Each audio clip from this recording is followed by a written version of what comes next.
Paghahapunan namin sa San Isidro Rosario, Batangas. Dumayo kami sa aming papunta doon. Para tuloy naghapunan.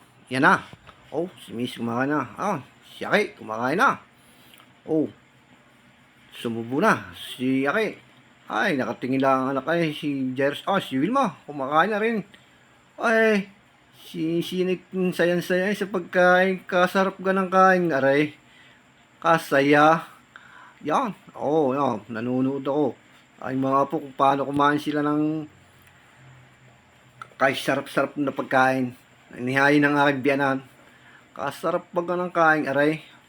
Sama-samang pamilya sa pagkain. Ah, may isdang tulingan, galunggong, piniritong itlog, at may siumay pa. Aba, yan, sumandok na si Sian. Ito, nanonood ako sa aking mga kasama kumakain. Tuloy, ang kain. Oh. Ah, pagkasaya ng hapunan nga rin namin sa San Isidro Rosario, Batangas. Yan, kabait naman ng biyanan, may dala pang sausawan ng siumay. Nihayin sa lamisa. Yaw, sumandok si Siya ng gulay na kalabasa. Alay, ang pagkasarap gan aray, kaing aray. Yan. Oh, kasaya ng aking biyanan na sa aming paghahapunang aray. Ay, umis na umis ay ang aming biyanan sa aming pagkain aring sa kanilang hapagkainan. Oh, sarap ng gulay na kalabasa. Naninilaw-nilaw. Kasustansya niyan. Oh, sarap ng isdang tulingan. Mayroon pang sausawan ng siumay. Ang sarap ng kain ng aking mga apo. Ay, tuwan-tuwa. Ay, ang aking biyanan sa amin. Takbo pa nga isang kong apo. Sisilip-silip pa siya. Oh, yan. Kumakain ako. Sumandok na ako ng gulay na kalabasa. Yan, sarap ng kalabasang ito. Dilaw na dilaw. Sumubo na ako. Pagkasarap ng kaing aray.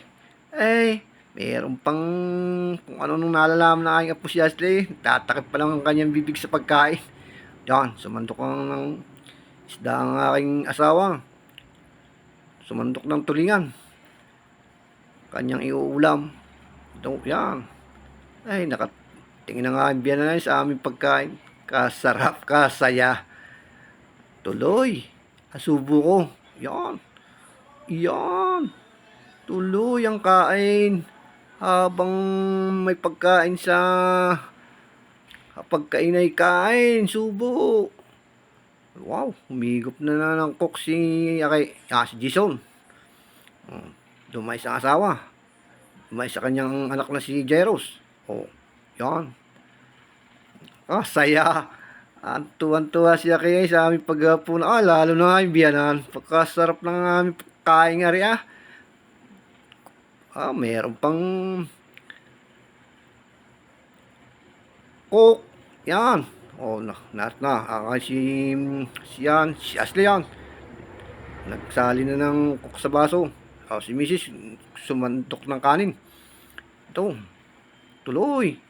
Ang aming paghahapunang aray pagkasarap.